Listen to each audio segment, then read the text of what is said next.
Estamos de volta e hoje você confere Luiz Henrique da Silveira, uma homenagem especial, melhores momentos de 14 de maio de 2010. Pois é, mas você fez uma pergunta que... Aquela do quero ver o governador que vai assumir a partir de 2011, que vai ter a coragem de desmontar as secretarias de desenvolvimento regional. Olha aqui, Neri, esse aqui é o jornal Notícias do Dia de hoje, que é publicado em Florianópolis e Joinville. Tá? E esse jornal publica uma pesquisa do Instituto Brasmarket sobre as eleições. E veja o que ele publica sobre o nosso governo. Não sei se dá para dar um close aqui. Vamos ver, dá, vamos ver aí se dá para dar um close. Dá para dar aqui. Segura, segura bem firme e o governador que vai dar. Eu acho que ele consegue. Aqui. Deu ali? Tá vendo? Dá um close. Deu certo. É ali mesmo, governador, é ali mesmo. Tá. Então, Luiz Henrique sai com 78% de aprovação. Essa pesquisa não é diferente de dezenas de outras pesquisas feitas por vários institutos que dão um amplo volume de aprovação do nosso governo. Do governo. Você vê que quase 80% dos catarinenses aprovam o nosso governo. Ou seja, quase 80% dos catarinenses aprovam a descentralização. Mas, recentemente, um Instituto Nacional muito acreditado, e eu não vou revelar qual é, porque não foi uma pesquisa para ser publicada, tá? Fez uma pergunta aos catarinenses. Você acha que as secretarias regionais devem ser extintas? 9% disseram sim e 91% disseram não. Então, como é que vão extingui-las? Não tem, isso é um processo irreversível. Por que é um processo irreversível? Porque é um processo eficiente, como você disse, aproximou o governo do povo. O governo está aqui em Rio do Sul, está ali em Itapiranga, em Ituporanga, está ali em Ibirama, está ali em Itaió, entendeu? Está ali em Curitibano, quer dizer, o governo está próximo do cidadão, com uma estrutura para fazer as obras. Ainda há pouco me foi apresentado um empreiteiro, como é o nome daquele empreiteiro? Sálvio. Da Salve. Da Salve de Ituporanga. Salve de Ituporanga. Ele vai fazer uma obra, ele ganhou a licitação para fazer uma obra. Tá? Antes da descentralização, as empresas locais não ganhavam as obras do Estado. Aí vinha aqui em Rio do Sul, uma empresa lá de Criciúma, ou lá de Florianópolis, tá? Não fazia o serviço direito. Agora não. Em geral, quem faz as pavimentações, quem faz as construções de escolas, de postos de saúde, são empresas locais. E o que é que isso significa? Essas empresas estão crescendo, estão empregando gente, estão gerando desenvolvimento na sua própria região, fazendo obra para o Estado. Porque o Estado é o grande indutor do desenvolvimento. Entendeu? Então, como você disse, não vai aparecer um corajoso, a menos que queira se enforcar politicamente, que queira combater a descentralização. Quando o senhor mentalizou, foi buscar as informações, criou lá em 2003, aquele primeiro ano do seu governo, evidentemente que isso também foi, assim, um choque para os deputados estaduais, com certeza. Porque o deputado estadual está acostumado a receber todo mundo no seu gabinete na Assembleia e nas secretarias do Estado para poder atender o município, atender as empresas, atender os correligionários. E, evidentemente, que com a criação das secretarias, os deputados perderam um pouquinho daquele foco de poder fazer a entrega do convênio, do chequezinho para fazer a obra. Ele sempre está junto, claro, o deputado sempre vai estar junto. Mas as secretarias abocanharam o grande filé mignon, que era aquele contato do povo com o deputado, né? Das lideranças com o deputado. O senhor teve esse problema para resolver também no primeiro e segundo ano de governo? Não, na verdade não foi assim. Na verdade, a Assembleia aprovou por inteiro. A Assembleia aprovou, sem dúvida. Aprovou. Tinha que ser aprovado pela Assembleia. 39 dos 40 votos, tá? 39 dos 40 deputados votaram a favor. Os deputados apoiaram e nunca tive nenhum problema com os deputados. Não bateu ciúme? Não. Nunca bateu? Não ocorreu. Os deputados compreenderam a dimensão da Secretaria Regional e que elas, de maneira nenhuma, invadiam a sua competência ou a sua ação política. Esse problema eu não tive, não. Que bom, né? Que bom. Ô, governador, eu estava dando uma olhada aqui. O que demonstra o grau de politização, o grau de avanço dos nossos deputados. Eu não posso deixar de citar, já que nós estamos na Secretaria de Desenvolvimento, eu queria falar outras coisas, mas isso aqui é importante, muito importante, muito importante. Está aqui, ó. O Seminário de Avaliação de Resultados Relatório 2003-2009, com essas obras fantásticas feitas aqui em nossa região. Isso aqui é da nossa região, de todo o Alto Vale do Itajaí. Compreende Ituporanga do Elias, Taió do Idumês, Ibirama do nosso sempre Aldo Schneider, e Rio do Sul, do Dr. Hernani, do Germano e agora do Ítalo Goral. Evidentemente que, olhando os números, Taió teve recurso de 73 milhões, Ibirama com 85, Rio do Sul com 163 e Ituporanga com 169 milhões. Então foi um montante de dinheiro, governador, que veio para uma região que há muito tempo não tinha, aliás, nunca teve essa parceria tão forte com o governo do Estado. Com todo respeito a todos os governadores que por lá passaram, mas nunca ninguém teve essa proximidade e essa afinidade tão grande como o senhor conseguiu fazer com a nossa querida região do Alto Vale do Itajaí. Com uma diferença. Nós pagamos sempre tudo em dia, as obras em dia. Nós pagamos os servidores públicos sempre em dia.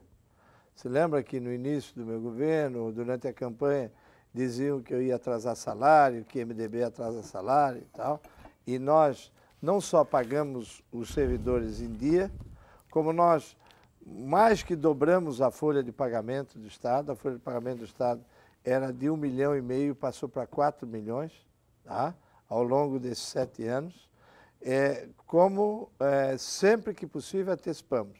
Nós fomos o único governo que antecipou sempre metade do 13º salário em julho. E agora, no ano passado, ocorreu o seguinte: nós pagamos novembro, no dia 25, pagamos o 13º no dia 10 de dezembro e pagamos o salário de dezembro no dia 16 de dezembro. Então, em 20 dias, nós injetamos no comércio, no mercado,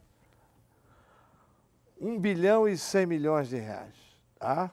E nós saímos de um déficit, de uma dívida não paga, vencida, de 2002 para 2003, de 473 milhões, para o superávit em 2009 de 1 bilhão 260 milhões. Então o governo, o antecessor, que era o governador, a mim, deixou essa dívida de quase 500 milhões, é isso? Isso na administração direta. Fora a dívida na administração indireta. Tá? E nós viramos esse jogo. Demos credibilidade ao governo. O governo não faz apenas as obras. O governo faz as obras e honra o pagamento. O governo do Estado não atrasa a folha de salário. Quer dizer, não atrasa o salário do servidor. O governo do Estado paga as suas contas em dia. Governador, essa arrecadação que foi tão importante, realmente ela veio numa crescente muito grande. A gente acompanha os números e realmente esses 7 anos e 84 dias do seu governo, a arrecadação teve realmente um trabalho fantástico. Mas esse trabalho é muito dedicado, vamos dizer assim, importante da Secretaria da Fazenda, dos nossos fiscais de tributos. Eles são a mola mestra para que essa arrecadação, e além do crédito que o governo estava passando. O governo, quando tem crédito, o povo também corresponde, né, com o seu pagamento de imposto. Aí tem várias variáveis. A equipe da Fazenda é fantástica. A equipe da Fazenda trabalhou sempre muito bem, trabalhou empolgada, animada, patrioticamente, querendo o melhor para o governo do Estado. As secretarias regionais deram essa grande contribuição de animação do contribuinte para pagar, porque o contribuinte, quando vê que o dinheiro dele está sendo investido, o contribuinte, quando vê que ele pagou o imposto, mas o seu dinheiro reproduziu-se na Estrada da Madeira, reproduziu-se no viaduto, reproduziu-se no parque, reproduziu-se nas escolas, reproduziu-se nas obras todas, nas obras todas, o contribuinte paga, né? Agora, é importante salientar também que não foi apenas o aumento da arrecadação que nos permitiu isso, ter o dinheiro em caixa para pagar em dia. Foi a redução das despesas do governo. Recentemente, a Secretaria, ou melhor, o Ministério da Fazenda publicou um boletim sobre os gastos dos estados com a máquina pública. Santa Catarina é o que menos gasta no Brasil com a máquina pública. Tá? Nós gastamos 7,7%. Minas Gerais, que é tão badalada, gasta 11,80%. Santa Catarina? 11,80%, nós 7,7%. E a Bahia gasta 14,8%. Tá? Então, nós avançamos em duas direções. Aumentar a arrecadação e reduzir a despesa. Como é que nós reduzimos a despesa? Informatizando o governo, utilizando essa ferramenta fantástica que é a informática. Nós, por exemplo, hoje temos um controle rigoroso, nós sabemos o quanto de gasolina cada carro abasteceu e qual foi a distância que ele percorreu, porque o motorista leva um cartão magnético. Na hora de passar na bomba, ele tem que passar o cartão. E então isso nos permitiu uma economia de mais de 30% no custo de combustíveis. Licitamos os serviços de telefonia, que antes eram concedidos para a sucessora da Telesc. E o que aconteceu? Só na telefonia celular, o custo da operação do sistema caiu 94%. 94%? 94%. Meu Deus do céu! Com a licitação, e as empresas concorreram. E a que ganhou ofereceu uma redução de 94%. Né? Então, com essas medidas, nós reduzimos a despesa do governo e ampliamos a receita. E com isso, evidentemente que sobrou dinheiro para investir e condições ao governo de organizar as suas contas de modo a pagar as pessoas em dia. Só há atraso quando uma empresa, por exemplo, não apresenta a prestação de contas do pagamento da etapa anterior, mas se apresenta direitinho no prazo, as obras são todas pagas com absoluta pontualidade. Governador, como o senhor falava em gastos, despesas, durante a semana, lendo os jornais de rede estadual, li uma matéria, me parece, não sei se foi no Santa Catarina, enfim, não interessa, mas é do grupo da RBS, a notícia, sei lá, sobre despesas com locação de helicópteros do governo do estado, que é uma despesa altíssima, né? Não sei quanto quantos mil reais a hora, 6, 7 mil reais a hora, que o governo do estado precisa, a Polícia Militar precisa, a Secretaria de Segurança, Bombeiro precisa. Esse também é uma coisa que o senhor acho que buscou também comprar esses helicópteros. Me parece que existe um estudo, né? Não, existe, nós quisemos comprar e não conseguimos. E não conseguiram. Aí houve recurso, foi para a Justiça, tal, mas o governo do estado vai comprar. O link tem durante muito tempo, a gente discutia se era mais barato alugar ou ter o equipamento próprio. Por quê? Porque esses equipamentos têm uma manutenção muito cara. É muito caro, né? Aí você tem que contratar piloto de helicóptero, piloto de avião, tem que ser muito bem remunerado. Não pode ter aquela remuneração que o governo do estado só pode propiciar a seus servidores. Então, se discutiu muito se era mais barato você ter o aluguel, porque no aluguel é o seguinte, se o helicóptero vai para manutenção, vai para a oficina, a empresa locadora tem que dar outra. Se o helicóptero é do governo, se ele vai para manutenção, não tem para usar. Vai ter que colocar e a manutenção normalmente leva um mês e 15 dias. Tá? E é feita a cada 150 horas de voo. Então, se discutiu muito. Hoje eu estou convencido de que será mais barato comprar do que alugar. Do que alugar hoje, né? Eu vi no jornal alguma coisa que já Hoje, vem do seu governo mesmo, que os hoje. estudos indicam para a Hoje, compra, hoje. mesmo que eles sejam usados, né? Hoje, mesmo que seja Eu vi isso no jornal, foi isso que me chamou a atenção. Um helicóptero com 5, 10 anos, com boa manutenção, é 0 quilômetro. É. O nosso jato, por exemplo, que é do governo, tá? que foi adquirido no governo Paulo Afonso, o jato é um jato, se não me engano, de 92, mas é praticamente estado de novo, de zero, porque ele é muito bem cuidado, mantido, manutenção bem cuidado, feita. manutenção bem feita, etc. Né? O senhor, eu tenho vários presentes para entregar, para depois nós falar, o senhor responder com as perguntas, falar mais um pouco ainda da pré-candidatura ao Senado da República. Mas antes de eu entregar esses presentes, o senhor foi homenageado nessa semana em Rio do Sul, aniversário da MAV do ano passado, 45 anos, com a comenda de mérito municipalista. Você realmente é um governador, foi um governador muito, muito municipalista, tanto é que essa comenda eu acho que veio num momento muito importante da sua vitoriosa carreira política. Aquele foi um dia, foi uma noite inesquecível, como foi o dia em que eu recebi o título cidadão rio-sulense. Eu sou com muito orgulho rio-sulense por adoção e essa homenagem dos prefeitos que integram a nossa AMAV é uma homenagem que eles estão concederam pela primeira vez a um governador do estado que muito me sensibiliza e me estimula a trabalhar cada vez mais por essa mudança no país, o novo Pacto Federativo, a descentralização e o fortalecimento da autonomia municipal. É verdade, o senhor colocou muito bem esse pacto federativo, o senhor vem trabalhando em cima disso há muito tempo, né, governador? Há muito tempo. Há muito tempo. A gente sempre escuta o senhor batendo nessa tecla. Desde o tempo em que eu era deputado estadual, eu já lutava pela descentralização. Como é difícil buscar isso, né? Mas eu acho que o país está amadurecendo. Eu falei há pouco que um país que elegeu um negro presidente em 2010, né? Em 1960, não permitia que o negro ascendesse a uma universidade, né?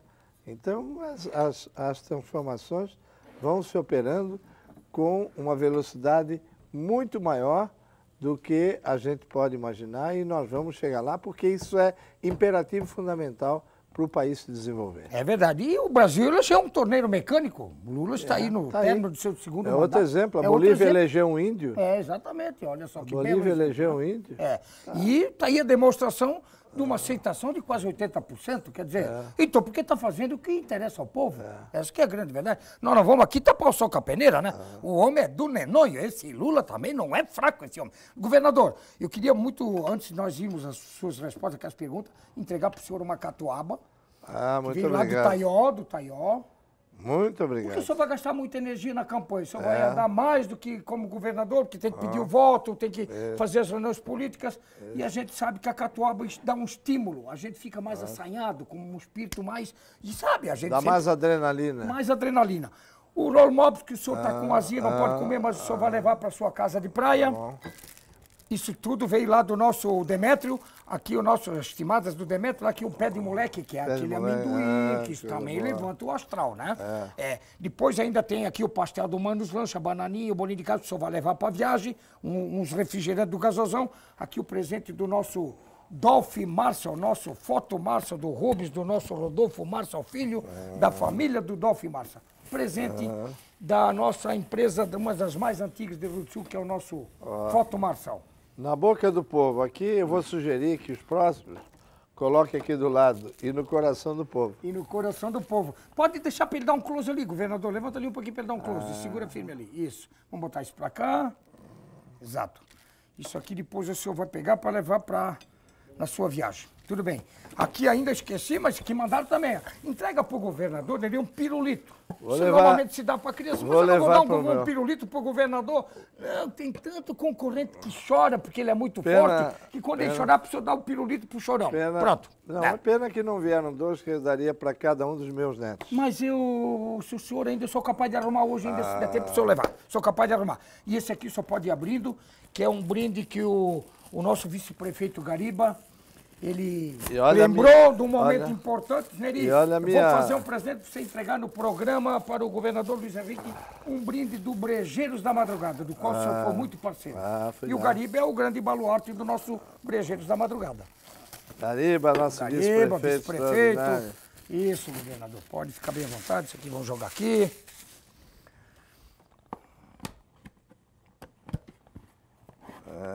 É mais uma. Uma o senhor dá para a dona Ivete tomar o chazinho, uma o senhor guarda no seu gabinete, né? Olha Tá ali. só. Tá ali quem é na fotografia, o Neri, o Gariba, Olha só. Pedro Claudino e o governador Luiz Henrique. Olha só. Muito obrigado. E o emblema do Brejeiros da Madrugada. Foi no momento que o senhor esteve em Rio do Sul, o senhor foi muito parceiro do Brejeiros, do torneio de verão. O Ítalo sempre foi nosso parceirão, fazendo a ponte, o doutor Hernani, o Germano Purniago, sempre foram os secretários que estiveram lado a lado com os nossos anseios do futsal, da bola pesada, do Brejeiros da Madrugada. Governador, aquelas perguntas que ficou no ar. Primeiro, prefeitura fechar as sextas-feiras. Prefeitura com meio expediente e o funcionalismo público estadual. Bom, aí tem duas coisas. Primeiro, relativamente às prefeituras. Com a crise mundial, houve uma redução fantástica nas vendas de veículos para Europa, Estados Unidos e outros países. O que fez o governo? Isentou o IPI sobre os automóveis. Depois fez o mesmo em relação aos produtos da linha branca, geladeira, freezer, etc. Tá? Agora, ele fez a isenção do IPI. Só que ele fez uma cortesia com o chapéu alheio, porque parte do IPI tem que vir para os prefeitos e outra parte para os governadores. O governo tem impostos que ele criou, que não foi o governo atual que criou, mas o governo federal criou, que ele arrecada sozinho. É o caso das contribuições, entre aspas, que são, na verdade, impostos, como PIS, CONFINS e outros. Quer dizer, o governo, ao dar a isenção sobre o IPI, deixou boa parte dos municípios à míngua. Os municípios pequenos dependem da arrecadação do chamado Fundo de Participação dos Municípios, FPM.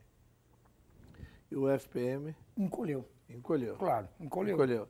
Então, uma prefeitura como a de Rio do Sul, que tem arrecadação de ICMS, que tem uma boa arrecadação de ISS e de IPTU, não sofreu tanto quanto uma prefeitura de Aurora. De rodeio, que são as que estão querendo fechar de rodeio, etc. Tal. Então, as prefeituras realmente estão numa situação muito difícil. Agora, há uma diferença entre meio expediente e fechar a prefeitura e expediente contínuo. Por exemplo, o expediente contínuo é aquele que pode começar às 13 e até às 19, ou pode começar às 7 e até às 13. Tá. Que é o que faz Rio do Sul. Na minha opinião, é o sistema mais eficaz. Porque não tem aquela história do trabalhador ir em casa, almoçar e voltar. Né? Ele gasta menos condução. E a prefeitura economiza. E a prefeitura economiza. Tá. Então, eu acho válido o expediente contínuo. O expediente pode ser uma defesa da prefeitura para essa emergência que está vivendo. Né? Porque os prefeitos, principalmente das cidades agrícolas, das pequenas cidades, sofreram muito com a redução do IPI. Sofreram demais com a redução do IPI. Os municípios que têm maior participação no ICMS,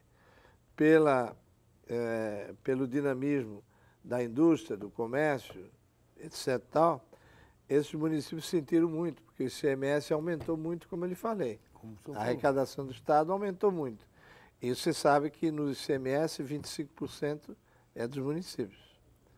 Tá? Então, é preciso ter pesos e medidas na análise dessa questão dos municípios. Tá. E fechar o dia inteiro? só para terminar esse assunto, que a Aurora se manifesta para fechar toda sexta-feira, o dia todinho, o dia inteiro. Não abre sexta-feira. Rodeio já implementou isso. Sexta-feira não trabalha a prefeitura. Aí não trabalha sexta, sábado, domingo. Porque sábado e domingo já não trabalhava. Então, isso não é ruim para o povo? Aí tem que ver em que situação estão essas prefeituras. Que deve estar complicado, cara. Eu acho que o pior é elas não terem condições de pagar a folha, de atrasar a folha, e não terem condições de pagar também os contratos com empreiteiros que elas eventualmente fizerem. Então é uma questão de examinar. E as coisas essenciais com certeza está sendo mantido, né? Que é saúde, educação, postos de saúde, enfim, essas coisas. Eu acho que eles estão determinando o fechamento só da parte burocrática da prefeitura. Que é para economizar. Tá. Governador, e o funcionalismo público estadual? Que a gente viu essa semana, uns 10 dias atrás aí, muita encrenca na Assembleia. Ali foi um desacerto. A questão do pessoal da saúde, nós demos um aumento que dobrou o salário. Tá? E esse aumento está sendo pago ainda esse ano. Acho que a última parcela é em agosto. Aí o que aconteceu? Houve pressão de um setor de cima, entendeu? Para ter um aumento diferenciado. Né? E aí resolveu-se dar um aumento diferenciado de 83% para os de cima. Claro que os de baixo berraram. Claro. E com razão, né? Tem razão. Aí o que teve que fazer o governo? Eu acho que aí o governo foi correto. Acho que o governador Pavão fez o menos pior. Foi retirar aquela medida provisória, retirar aquele benefício para os de cima, entendeu? A fim de que não houvesse uma diferenciação com os de baixo. O drama é que não se pode mais mexer nessa coisa. Cada legislação eleitoral. Não pode. Mas isso pode ser corrigido lá na frente. Tá. Governador, agora vamos falar da pré-candidatura ao Senado da República. O senhor renunciou ao governo nos últimos 8, 9 meses, vamos dizer assim, porque o senhor sempre teve essa posição já no outro governo, renunciou para concorrer à reeleição. O senhor usou isso com muita transparência. Mas a palavra renúncia sempre é uma palavra muito forte, né? Renunciou. Renúncia é uma palavra forte. A gente sabe que o senhor renunciou porque o senhor é muito transparente. Bom, o senhor quer?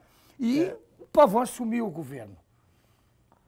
Quando foi instituída a reeleição, eu fiz discursos, escrevi pronunciamentos, dizendo que era uma excrescência a reeleição sem o afastamento do titular do cargo. É uma excrescência. Um abuso, né? E você vê a incongruência. Tá? O prefeito pode ser candidato a vereador, não pode na próxima? Pode. Se ele quiser. O governador pode ser candidato a deputado estadual, se ele quiser. O presidente da República pode ser candidato a deputado federal, se ele quiser. Tá? Para isso, ele tem que renunciar. Ele é obrigado a deixar o governo. Agora, para ser reeleito, não. É um absurdo, né? É um absurdo. Absurdo. Então, coerente com a minha crítica a essa excrescência, eu, quando fui candidato à reeleição de prefeito, eu renunciei.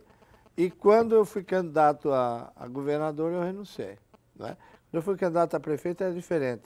Como eu não tinha vice-prefeito, eu me licenciei, me afastei do governo do mesmo jeito e assumi o presidente da Câmara. Só que agora é diferente. Agora, para eu ser candidato a senador, eu sou obrigado pela lei eleitoral a renunciar. E aí o senhor renunciou? Eu renunciei ao governo para poder estar habilitado a ser candidato a senador e lutar por essas... Deixa eu tomar um gole aqui. Do gasozão.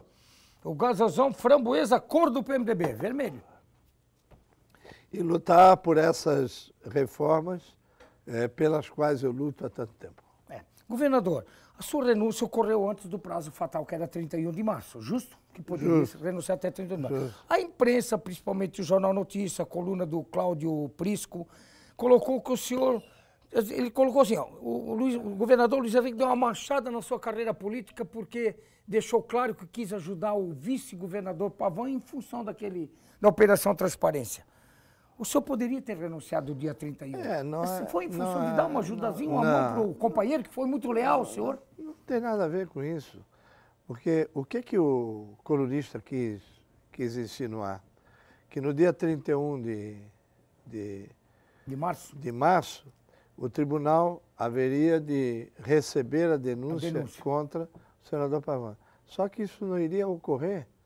Por quê? Porque faltava uma citação, o processo não estava pronto para que a desembargadora pudesse dar a sua sentença. A sumariva lá. Então isso foi maledicência da oposição. Tá? Eu tinha um compromisso de deixar o governo dia 5 de janeiro. Dia 5 de janeiro. Eu só não cumpri a minha palavra, porque o vice-governador não quis. Não quis assumir, né? Me pediu para que eu continuasse. Quando chegou dia 25 de março, ele chegou para mim e disse, olha, se você quiser, e eu disse sempre na imprensa, eu deixo o governo o dia que o Pavão quiser. E o senhor sempre disse isso, é verdade.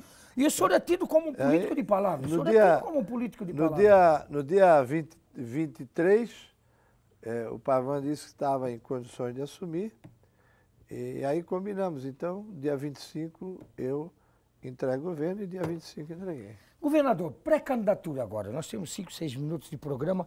O senhor é pré-candidato ao Senado da República. A convenção vai determinar isso lá ali, provavelmente em 30 de junho, que é o prazo máximo. Mas o Paulo Afonso, também ex-governador de Santa Catarina, militante do PMDB, evidentemente que ele tem uma outra corrente política, ele hoje está alinhado a Dilma Rousseff, ao PT do Lula, o senhor tem uma linha mais pró-José Serra, ex-governador de São Paulo, hoje candidato à presidência da República pelo PSDB. Paulo Afonso esteve aqui nessa bancada, e aqui ele foi muito taxativo. Sou candidato ao Senado, nem que eu tivesse que bater chapa com o ex-governador Luiz Henrique, porque eu tenho direito, é um direito meu, sou filiado, é evidente que tem, é democrático, mas ele deixou muito claro que não abriria mão em qualquer negociação que pudesse acontecer. Como é que o senhor vê essa situação do Paulo Afonso, queira ou não queira, está tumultuando, que me parece que o senhor não quer ir para uma convenção para bater chapa? Pelo menos eu li isso no jornal. O governador Paulo Afonso também escreveu uma carta de várias laudas dizendo que não seria candidato à reeleição. E foi. E uma semana depois ele voltou atrás. Foi. Então, essa questão de dizer que muito peremptório e tal, isso é muito relativo. É muito relativo. Muito relativo. É claro que nós políticos analisamos as condições. Vemos qual é a intenção de votos que cada um de nós tem. A do senhor está provado aqui, a aceitação do seu governo está aqui, ó. Ninguém vai para uma luta, entendeu? Em glória. Tá? Ninguém vai para uma luta em glória. Então o tempo vai dizer o que vai acontecer. O tempo vai dizer, né? Governador, a Tríplice Aliança, evidentemente, que ela deu uma implodida, vamos dizer, uma implodida no bom sentido. O DEM deixou o governo, o senhor renunciou porque a lei assim pedia. O governador, a partir de final de março, é o ex-senador Leonel Pavão, hoje governador de direito de fato, o homem que está com a caneta na mão. E a Tríplice Aliança, que o senhor tanto trabalhou, tanto buscou, conseguiu fazer os 2 mandatos, bem articulado, deu essa implodida. É possível essa junção ainda até final de junho? É um sonho do senhor ter a Tríplice Aliança novamente constituída para fazer a grande vitória? Como o senhor disse, nós vamos dar de relho se ela estiver constituída. Bom, Neri, vou fazer um trocadilho. Conte com isso. Conte com isso, eu gostei. Neri, conte com isso. Neri, conte com isso. Boa, gostei. O vereador é espirituoso. Na verdade, a Poli-Aliança não implodiu. Não é? O DEM só se afastou. Não. O que acontece é que cada partido tem seu candidato. E cada partido da Poli-Aliança tem o desejo de ter o seu governador. Isso é legítimo, é justo, é lógico, decente. Lógico. O Milton briga pelo comando. Eu acredito muito, entendeu? Eu acredito muito que até o final de junho nós vamos saber nos reunir e adultamente, maduramente, refletir qual é o melhor candidato para ganhar. Claro que eu vou fazer força para que seja o meu candidato, mas que é o Eduardo. Seria o Colombo com o Eduardo de vice, o senhor ao Senado? Mas seria? Seria? Não sei, era um bom caminho? Porque isso estava muito caminhando correto. Não sei, nós vamos analisar lá na frente. Vamos analisar lá na frente. Então, eu acredito na reedição, por tudo aquilo que eu falei. Nós governamos 3 anos juntos, em plena harmonia. É verdade. O nosso governo foi o primeiro da história de Santa Catarina que não teve um projeto rejeitado na Assembleia. Na Assembleia Legislativa, né? Todos foram aprovados. Com um detalhe, sempre aprimorados. Por quê? Porque antes de mandar os projetos à Assembleia, eu reunia a bancada governista, os 27 parlamentares, e discutia com eles. Posso mandar para a Assembleia? Vocês respaldam esse projeto? Pode mandar, nós respaldamos. E por isso aprovei todos. Tá? Então, por outro lado, o governo tinha secretários de todas as legendas, né? E conviveram em plena harmonia. Não houve uma quizilha, não houve uma desavença entre o secretário desse partido e daquele partido, né?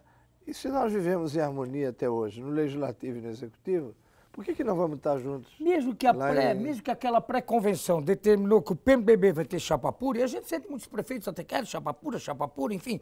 Mesmo que aquilo foi determinado no jogo político. Aliás, a política é como uma nuvem, já dizia Magalhães Pinto. Você olha, ela está de um jeito, você olha de novo, ela está de outro jeito.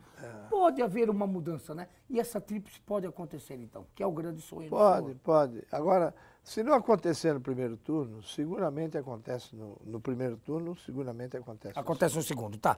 Governador, sempre governador. Estava vendo aqui esse jornal que o senhor mostrou aqui, da Luiz Henrique, sai com 78% de aprovação, né? Esse jornal dessa semana, terça-feira, 4 de maio. E aqui traz também, se os candidatos fossem esses, quem o senhor votaria? Que é uma pesquisa, e deu o senhor com 28% ao Senado da República. No primeiro voto. No primeiro mais voto. 14 no segundo, que dá 42. 42. Como isso considera os votos totais, 42 é mais ou menos 55% dos votos válidos. Hoje você assistiu essa homenagem especial a este cidadão catarinense, a este cidadão rissolense. Viva a vida! Nem mais nem menos, estimados e estimados. Até a próxima semana.